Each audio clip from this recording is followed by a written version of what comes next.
never rests. Counting careless in the sky.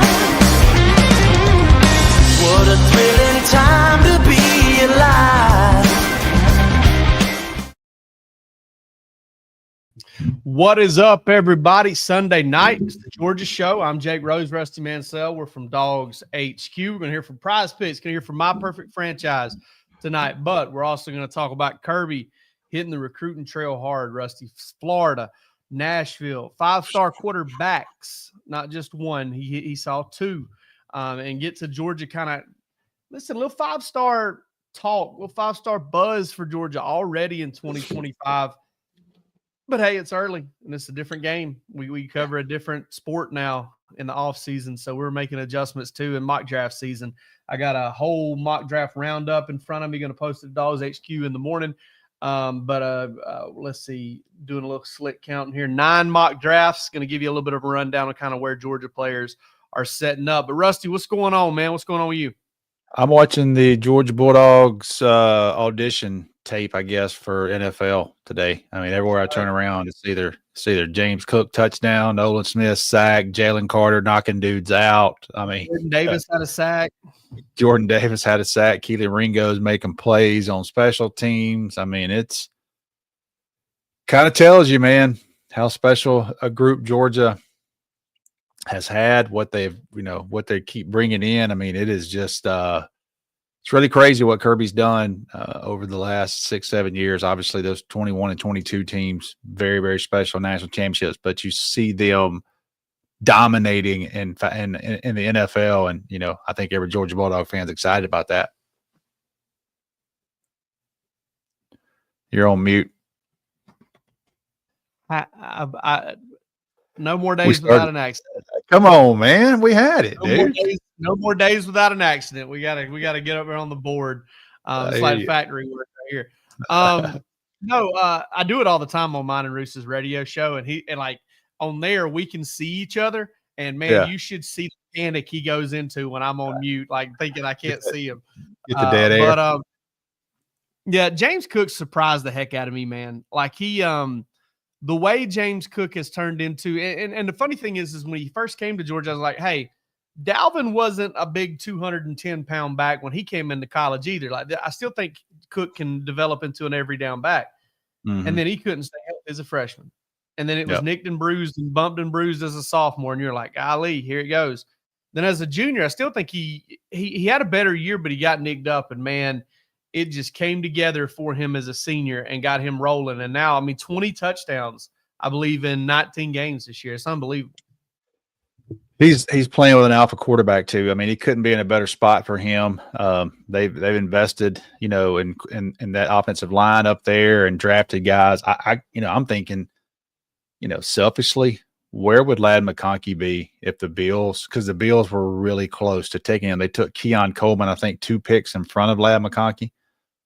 Where would they be, or 3 picks in front of Ladd McConkey, but where would this team be tonight facing the Chiefs with Ladd McConkey and the year he had? And you think Josh Allen would love to have Ladd McConkey? And that's not a knock on Keon Coleman because he's a dude too. But, you want to go numbers wise and production this year. I think, Ladd McConkey had a really good year. But you look at those guys, I think James Cook, for me, it's hard to say this sometimes and kind of have a definition behind it. I think James Cook was more built for the NFL. I think Trevor Etienne's going to be built for the NFL if he stays healthy. I think he's more of a slashing, catch the ball out of the backfield type guy. He's not going to take 1,000 licks. James Cook's gotten a lot better running between the tackles, but he's not a Derrick Henry. He's just going to pound you 25 carries. He kills you in the freaking red zone. He's a mismatch in the passing game, those types of things. And I think Monken used that late with him and as when he got healthy. But James Cook, to me, he's such a great fit for the NFL.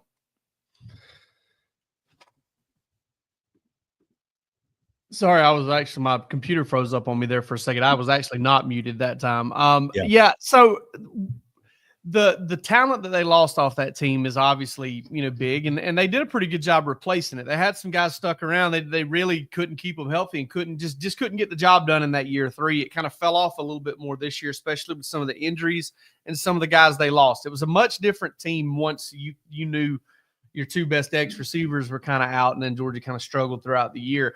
And listen, that's why Kirby Smart is hitting that recruiting trail wide open. And Rusty, he was in Nashville later on this week after being in South Florida earlier in the week, where he saw Dia Bell down at Heritage High School. Sony Michel connection there. Georgia's recruited that school well over the years. Got Tyson Campbell out of there. Got Isaiah McKenzie out of there. I believe they also got Marshall Morgan. Yeah. No. South Florida. Yep. More than one down there. So they recruited that school well. They've had a lot of success down there. But obviously the guy we're really keeping an eye on, and our man Steve Wiltfong came out with a report this week, didn't say, hey, Georgia's my pick for Jared Curtis, but in lingo of recruiting terms, about as strong as you can get these days, is he likes where Georgia's at right now for him. That the relationships are playing a pretty big role there. It seemed like, Rusty, when Jared Curtis decommitted, that this was going to kind of be all right, well, move on, find another quarterback. What do you think about the chances of reeling them back in? Certainly shows us that they want to, because Kirby's there. Well, I nobody wants to hear that part, but if you remember the night he decommitted, I said, look, guys, he is going to open this thing up. He's going to take visits, but there's a very strong relationship with Mike Bobo. And I tell you kind of what helped Mike Bobo on this. If you remember, same class. And, we'll see what the right answer was. But Mike Bobo went all in on Jared Curtis.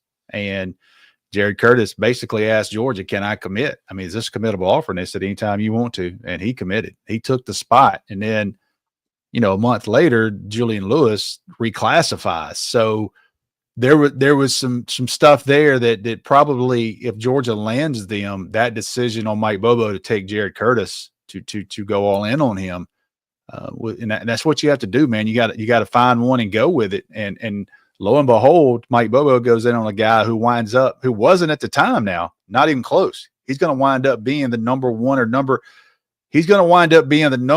or number two quarterback in this class, wherever he goes. You and I were in Nashville last week, and those people in Nashville who really don't have a dog in the fight, I asked them straight up. I asked some guys at dinner, I said, look, you guys are up here. What's this guy? This guy as good as I think he is? Because I've only seen him in one practice, but I've seen enough quarterbacks to know the ball comes out of his hand like I've never seen. I mean, it's got some juice on it. And everybody there is like, look, man, this kid's the real deal. He's wired right. I think the knock is he plays some smaller competition. But here's the difference in 10 or 12 years ago, Jake. We will get to see him in so many camp settings. We'll get to see him throw against some top players. He's not going to shy away from those types of things. We're going to get a chance to see him at Elite 11, all those different things. So I think Jared Curtis, people automatically assume the day he decommitted. And I talked to someone very much in his circle. The night he decommitted, that person texted me, said, Georgia's going to be in this thing all the way to the end. And their relationship with Mike Bobo is going to be key. Mike Bobo was there the week before last. Then he was there again last week. And then Kirby Smart came up and visited with him as a top target. So Georgia's he's not the only quarterback. Now, let me make that clear. He is not the only 2022. You've already mentioned Diabell and some of these other guys. He's not the only one, but I think he's the one they've been into the longest. And credit Georgia for working him out and then going, oh my goodness, because you guys have had Matt Godwin on here many a times. And he said the minute they worked out Ryan Puglisi that, the Georgia guys, it's ironic. Mike Bobo, Buster Faulkner, Todd Monken, all those guys were there for that workout. And everybody was like, holy smokes, who is this kid? So, you look at those and you say, what kind of decisions you make at quarterback, and you hope you make the right ones. But Georgia has been in on Jared Curtis for a long, long time already.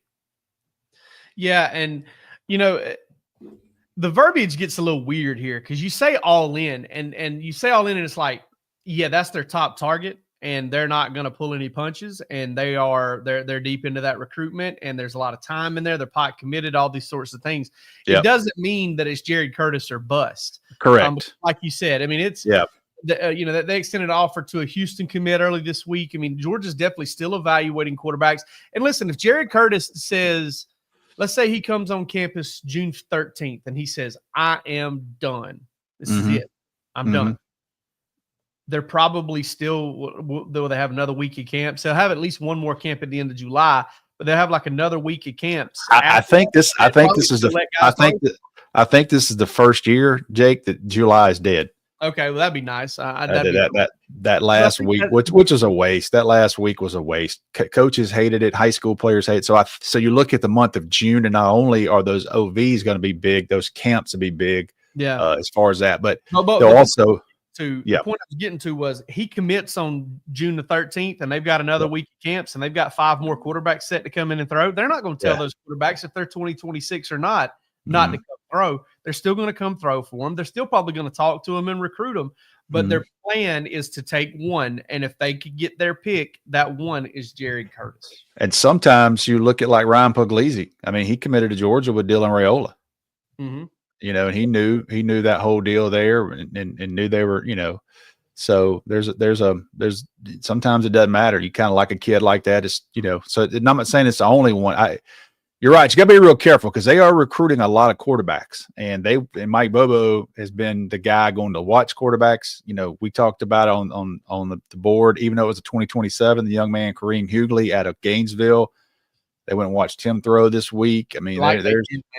Yeah, I'm telling you. I know you do too. Oh man, I watched when you and BA called that game, that Alpharetta game. Was that Milton game? When y'all called that Milton game, I could. He had a touchdown run in that game where he kind of turned on the Jets, and I could tell by the way. It's funny, we've worked together, and I've heard you talking long enough that I could tell by the sound of your voice and the way you were talking about him that you really like that kid. And I didn't know what to expect, and you know, we talked about this as well too about. Last week or 2 weeks ago, he was at Georgia, and I was like, man, I hope this kid doesn't weigh 170. I was like, I hope he don't weigh 175. And, you know, I talked to some people over there. He was like 191, 192. And as a 2027 guy, I mean, I'd sign me up because I'm talking about accurate dual threat. You know, he's playing at Gainesville and a high profile offense. I mean, he's having to make decisions, but he played the best team in the state of Georgia this year against Milton. And I guarantee you, if you ask Milton, who gave them the most fits, I would be willing to bet. I've never asked him. I bet you that he will at least be in the discussion because he's high on the list. He had a great game against them. And I watched them a lot. He'll hurt you with his legs, man. I watched them a lot this year, and he is one of the few guys that I was like, he belongs. Like he's one of those guys. Like full-fledged without the support around him. And he had some good players around him too. But I didn't know from watching him on TV, Rusty. And if you're just joining us, we're talking about Kareem Hughley, the quarterback at Gainesville, 2027 kid. Yep. I thought he was like a 6'2", 6'1" kid. He's 5'10", 5'11", right? Yeah, he's not a big guy, but I can tell you this. I've stood side by side with Bryce Young. I stood side by side with Bryce Young, and he's taller than Bryce Young. And my measuring stick on, if you're taller than Bryce Young, you can freaking play. And Bryce Young, I was very interested in him going to college. Like, how is this dude going to do it? And he winds up being the #1 pick. And, you know, he had a great second half of his throws of the football I've ever seen. Great throw. Can see it. You know what I mean? But I have no question. I think I was told he was 5'11.5", 190 as a sophomore. He's good. Like, he's good right now, but he'll only get bigger. So, you know, back to the point, Georgia's recruiting a lot of different backs and a lot of different quarterbacks, and they're going to see some this week too now. So that's not and I'm about to make notes on Kirby and where he's going tomorrow, and that's going to surprise some people too. You know, this is the last. You know what's crazy? This is the last week, really and truthfully, that Kirby Smart can be on the road for the 2026 class, because he cannot be on the road in May, and then he does not do in-home visits anymore during season because of the signing period so quick now. The signing period is a week of the SEC championship, so they didn't do any in-homes. Those are over with, basically, for everybody. I think Kirby Smart went to see C.J. Wiley play this year, one game on an off week. Yep. And the second off week, I can't remember who he saw. So he'll see some kids, but he's not like out visiting in their schools and those types of things. I think he might. He went to see the kid that went to Tennessee, the linebacker from Eastside. Did he? At Cedar Shoals. Remember that? He and remember Schumann him went. getting down to Savannah Christian at some point too. Maybe he went down there on a Thursday of the bye week or something. I can't remember, but I'm On not a sure. Thursday night, I want to say, and then he went down there for a game on a third. Maybe it may have been Trey Scott. I can't remember, but I thought we had some big news on somebody vision Elijah Griffin at one point as well, and obviously they had Damian Guyton at the time, who's now at Benedictine, and all of that. So, all right, Rusty, Prize Picks, man. Prize Picks promo code DAWGS. You get 50%. You get $50 on your first deposit and play of $5 or more. $50. Promo code DAWGS. Go check it out over at Prize Picks. And if you're wondering what Prize Picks are, they're daily fantasy, skills based. If you know ball, if you can read a box score, if you can spot trends, or if you got gut feelings, you can win money with Prize Picks. Go in there, make a wager, pick 3, pick 4, pick 5, pick the flex play where you only have to hit like 2 out of 3 or 3 out of 4. Or pick the power play where you hit 3 out of 3. The power play pays out more. And Rusty, our prediction, we're going the second half of this AFC Championship game. You know we've got to put James Cook in here. Yes. Second half, over 30.5 rushing yards. So that's where I've got him on the over. And then I've got Patrick Mahomes. I'm going keeping it on the ground here with these first two. I think Patrick Mahomes, with the NFL rules and stats not counting against you, sacks not counting against you, 14.5 rushing yards for Pat Mahomes. I like him to do that probably on 1 carry. And then I'm betting against Rusty, Travis Kelce. This is a bad bet because I think he's only got 1 catch in the first half. So he just dropped one too. But I've got him in the second half going for under 34.5 rushing yards. If all 3 of those picks hit, Rusty, I got 50 wagered. I'll win $250. Let's submit that lineup right now. Let's do that. That's it. That's how Prize Picks works. And if you want to go have some fun, listen, Palmer and I, Rusty and I, we've done this all year long. It's been a lot of fun. I've been engaged in games in ways I haven't. That's what fantasy football does for you. And this is daily fantasy. NBA, NHL, you can do third period NHL lines, Rusty. Anything you want, go get it. Ooh, you got a problem there. Yeah, you got talk about third period NHL lines. If we're doing regular season, okay. If you're doing like third period NHL preseason, we got some stuff to work on. Man. But yeah, so that was Prize Picks. And listen, Rusty, the Dogs are making a little bit of 5-star noise in this 2025 class. And I want to start with this, Rusty. Steve Wiltfong put up an update for us today over at Dawgs HQ. And it said that Georgia has locked in an official visit with Emmanuel Iheanacho, one of the top out of Baltimore. They're in it for Jackson Cantwell. They're in it for the Scruggs kid. I can't remember his last name. Yep. Listen, they've got some fish on the line here in this, or got some fish in the water here that they know they can get to here in this 2026 class on the offensive line. Some 5-star love there. The top 2 players in the country in the On3 industry ranking, Rusty, are both offensive tackles, and Georgia's near the top for both.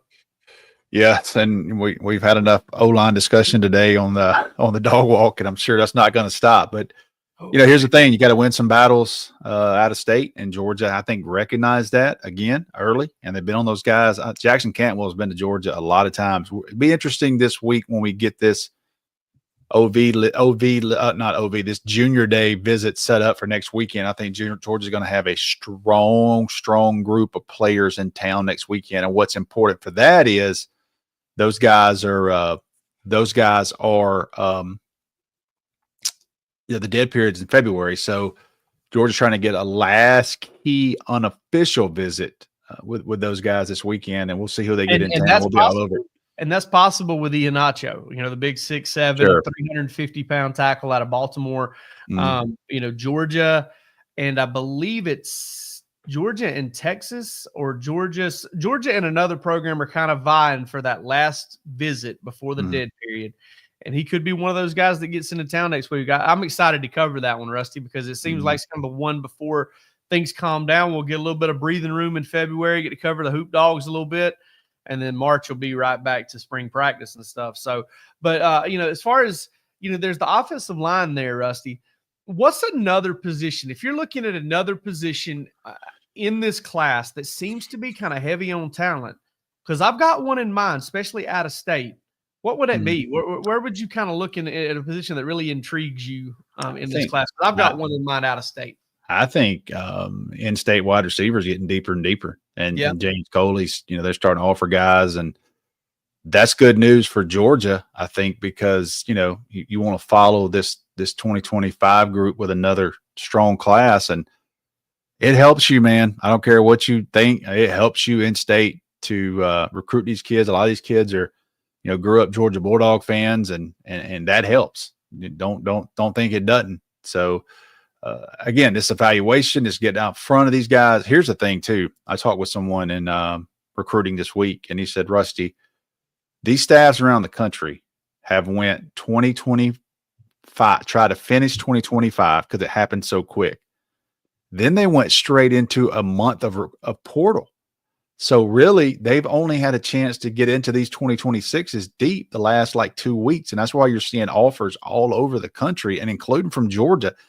Somebody told me the other day, so I've never seen Georgia have this many offers in the last 2 weeks. And I said, that's what's going on. They haven't had time to, look at these guys. So they're seeing them for the first time and we should offer this guy. We need to offer this guy. You got junior film on a lot of these guys. The guys that they knew that they loved going into this year, that junior films come out and they're like, all right, well, that's an offer there. You're seeing a lot of these guys around, not just Georgia. You're seeing all these guys get offers from all over the place. And, Brady Marchese, the wide receiver at Cartersville, we've talked about him. I mean, he's picked up 7 or 8, 9, SEC, ACC offers in the past week. You look at just kids all over the place that are getting offers, and in that 2026 class in state. You start talking about the Devin Carters and all these guys that are the high profile that everybody knew about, but now they're starting to show some depth. And my guy at Carrollton, Brian Mosley, is one that kind of heated up pretty quickly, and it wasn't because of people didn't know about him. He just got a better look at him and got into tape. And next thing you know, this guy's everywhere. Aaron Gregory's the kid many thinks the top 2 or 3 player in the state of Georgia, wide receiver at Douglas County. He's already committed to Texas A&M. That's not over. Georgia's heavily involved in there. So there's some depth, man, in state 2026 wide receiver. That's good news for Georgia. I've been thinking about running back a lot. Jeremy put up a really cool running back board piece for us. I love Carson Baker, the kid over at Langston Hughes. He really impressed me in the playoffs. He's kind of that long, upright runner, real shifty kid, tough to tackle. Savion Hyder out of Virginia. I don't know that there's a better back in the country. I like the kid out in Texas that Georgia went and saw here recently that I can't remember his name. God, there's so many names in this class. That was Javon. So many of them popped up on here on us here recently. But Georgia's got a lot of early targets here at running back. And, Derek Cooper, the kid out of Florida that was committed to Georgia for 72 hours and then decided to change their minds. Jay Lamar is an in-state kid from down in Moultrie. I mean, that's a guy that grew up a big Georgia fan. I mean, it really seems like, Javian Osborne is the kid from Texas. Javian Osborne, yes. Osborne. I mean, 2 in-state kids, a few out-of-state kids, Jonaz Walton. I mean, Georgia has some studs on the line there at the running back position. And I'm not saying he's going to be Nick Chubb. I don't think he's anywhere near similar to Nick Chubb as a player. But Jay Lamar's recruitment is starting to remind me a little bit of that. Not that Chubb was up there in Cedartown putting up big numbers. Jay Lamar's playing down at Colquitt, and obviously we know what kind of competition he plays down there. But it was like with Chubb, you knew about him longer than everybody else did because of the proximity thing. But for me, he really picked up kind of that second half of his junior year. You started seeing clips here and there, and people were talking. And then it was this was the off season. Chubb went to Rising Seniors. That changed him. Went to Nike, and that's when J.C. Sherbert made the call to Rusty's like, Nick Chubb's a 5-star, hung up the phone. So, that's where it rides. And I wonder if Jay Lamar is not going to kind of do something like that. Just Peach State back kind of emerging at this point in the process. Yeah, you gotta kind of, it's the way it is process too. You got to be able to catch the football, show that in drills. You got to be able to back it up with some times. And some of these camps you get into, some of these big camps are coming up. So, very well could see that, type of, trajectory for him. But, that is a good point. It's picking up, and there's several more in the state of Georgia. I think they're kind of flying under the radar that I'll be interested to see if Georgia offers. A kid named Will Rejecki out of Sequoia. He's picked up 5 or 6 offers, and this is a guy that's he's a lifelong Georgia Bulldog fan. See how high he gets up, but he had a great year. Sequoia beat Gainesville. I think he had 5 touchdowns in that game. The next week, I think he comes back and has 4 touchdowns. So there's a lot of kids still on the board at running back, and we'll see how it unfolds. I didn't even. It's funny. I went to camp. We went to lineman camp at Georgia back in the 90s with a kid from Sequoia, and I hadn't heard about it since until I saw them making a little bit of a run in the playoffs. They had a really good run. Beat Gainesville. Mark Bowman reclassifies. I think that's news. Yes, baby Brock, what they call him. Where's number 19? Obviously, kind of idolizes Brock Bowers there, and Georgia's going to be tough to beat for any tight end for sure. Well, and you know me, and I'm real careful about comparing people because it puts different expectations. But I'll tell you this: I think Mark Bowman is the number 1 tight end in America in 26 or 27, and now he's going to be a 2026. He started on one of the best teams in America as a freshman. He played with Nate Frazier out in California, so. I think this kid's special, and everybody gets, we had a couple people say that I can't believe that's not going to help us. It doesn't matter if he's in 2026 or 2027. He's got a spot at Georgia, and Georgia will take him at any time. I can be clear with that. And I'll tell you, he's special now. Do I want to put the Brock Bowers on him? I don't want to do that, but it's hard not to look at him wearing 19, tight end from California, and not think, man, this kid's different. And I hope I get to see him in person in the spring. But him coming to 26 does not hurt Georgia at all because he's been a priority for them. And Todd Hartley, credit to him, he's had him on campus from California already 3 or 4 times. He's already worked him out. He's had his family at games. They'll be out in California, I think, this week. So there's big boy decisions at tight end, and that's just the way it is for Todd Hartley. He is going after the best, and he's trying to decide who he's going to take and who he's going to get. But Mark Bowman's got a spot at any time at Georgia. Hey, I got some Sky Miles. I may have to get on out there. Go out there and check him out. See what's going on. If it wasn't for the fires, I'd probably already be out there.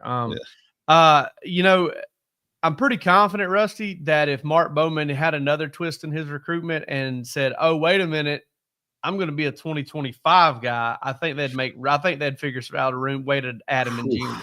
Yeah, they'd get him on campus. Somebody would figure that one out. I guarantee you. But it's hard to jump 2 classes academically, but it's not happening. Didn't Austin Simmons do that? Didn't he jump 2 classes? Somebody did. I can't remember. Yeah, I think he either reclassified twice or jumped 2 classes. Yeah, I think he did. That was nuts. I forgot about that. All right. Andy Ludicky at myperfectfranchise.net. Are you a displaced corporate executive, or are you looking for a way to take your life and your career in your own hands? Well, if you are, then our man Andy Ludicky over at myperfectfranchise.net is your guy. Listen, everybody has their own kind of journey through life, and sometimes you want to take your future and your present and everything else, you want to put it in your own hands. Andy can help you through that. He has a thorough consultation and evaluation process by which he can walk you through the steps on how to become a franchisee or how to become a business owner and how to launch, step out on your own. We've had some great success stories, and Andy wants to help you out. He's a big-time college sports fan. He's a big-time sports fan in general, and we appreciate him. And like I said, man, we've got some people that have hooked up with Andy and have some great stories to tell. I'll be linking up with Andy again later on this week to discuss even more. It's the first time we've had a chance to check in since the last time he told me of some of the guys or some of the people that had kind of reached out to him from our shows. Go check him out, myperfectfranchise.net, and go do something special, man. Go do something big. Mock draft season, Rusty, talking about doing something big. I got a whole rundown here of 9 different mock drafts. And all of them but 3, have Georgia with a top 10 pick. Mel Kiper has Georgia with 3 picks inside the top 13. And 2 of these mock drafts have 2 different players starting their career in Atlanta with the Falcons. Chris Trapasso of CBS has Jalen Walker going 15 to Atlanta, and Danny Kelly. No, I'm sorry, that's not Danny Kelly. That is Yahoo Sports has Michael Williams going to the Falcons at 15. So we know those two things probably aren't going to happen. I need Jalen Walker in Atlanta. I'm just telling you. I mean, he fits a lot of the needs. That's what I love that kid, and I think he can play edge. I think he can play. I think it's Hassan Reddick, man. I'm just telling you, that's who I think it is. And the biggest advantage to him, I think, is he can play inside backers. Well, I think he is going to play primarily edge in the NFL, but he can play linebacker too, which is such a bonus. But Jalen Walker is going to blow the socks off of NFL teams. I mean, they're going to blow the socks off of NFL teams in his interview. I mean, this guy is just different. And then the more they dig into him, his dad's a college coach. I mean, he's going to be impressive. And that worries me, to be honest with you, because I'm like, there's no damn way he's going to make it to 15. There's just no way he's going to make it to 15. And God, the Falcons would solve so many things. Draft a freaking Georgia player and dadgum get us a damn edge. You know what I mean? We need an edge so bad in Atlanta. It's crazy. So I would take Michael. I do not see Michael. And the reason I don't see Michael getting that far is how big he is. And Jake, you've said this before. There's only so many humans that are 6'5", 260. That the college coaches tell me all the time, that's the hardest position to find. The 6'5", 260, defensive end, 5 techs, guys that can stand up and play a little bit on the edge. Those are the hardest guys to find. So I just don't see him getting to 15. But maybe somehow, if we get freaking lucky once, Jalen Walker will end up at 15 for the Falcons. Yeah, I like. I don't think Michael Williams makes it that long either. I think he's going to impress some people with length and things of that nature. I do like him as a guy who plays a long time in the NFL, though. Maybe even if he's not a superstar, I think he hangs on and just plays. I don't think he's going to be a 300-pounder like Cam Hayward, but Cam Hayward's played for a very, very long time, effective football player without really being what's that? Stayed healthy. Yeah, stayed healthy. Without really ever being like a 16-sack guy or even a 15, 13-sack guy. He just kind of was a real solid football player. And NFL loves those guys. And I think Michael's career path kind of has that, or he has the ceiling to kind of put up some big numbers. Real old school defensive end, like the old guys you used to see, like your Bruce Smiths and your Michael Strahans and stuff like those guys that put their hand on the ground, play all 3 downs. Michael's got that. And all of them have 3 Georgia players in the first round. Michael, Jalen Walker, and then Malachi Starks. Mm-hmm. He's pretty consensus, kind of the later first-round guy, so not going to surprise you if he kind of slips in and becomes a top 50 pick instead of a first-rounder. But looks like Georgia's ceiling's kind of 3 first-round picks. Any parting shots? Rush, Georgia basketball is on a little bit of a losing streak. If we're going to kind of wrap the show up, 4 games in a row. Tough losses, tough showing at Florida, but got 3 out of the next 4 at home and need to get all 3 of those. They got to get all 3. I mean, it's just they're going to Alabama next week, and that's the odds are very slim next Saturday. But they've got South Carolina at home Tuesday. Mm-hmm. That is LSU and Mississippi State at home. You have to have South Carolina Tuesday. I mean, there's no other question. Like, if you got bigger ambitions, you got to show some fight, number one, and then you got to get that win. Right now, Georgia is 2-5 in the SEC. Mm-hmm. We're doing this show in 2 weeks, and Georgia is 5-6 in the SEC. They're in good shape. And it's very, very good. Georgia's still going to have they got a lot of work left on this, because they got another stretch of 5 straight games where they got to play teams that are ranked currently in the top 25.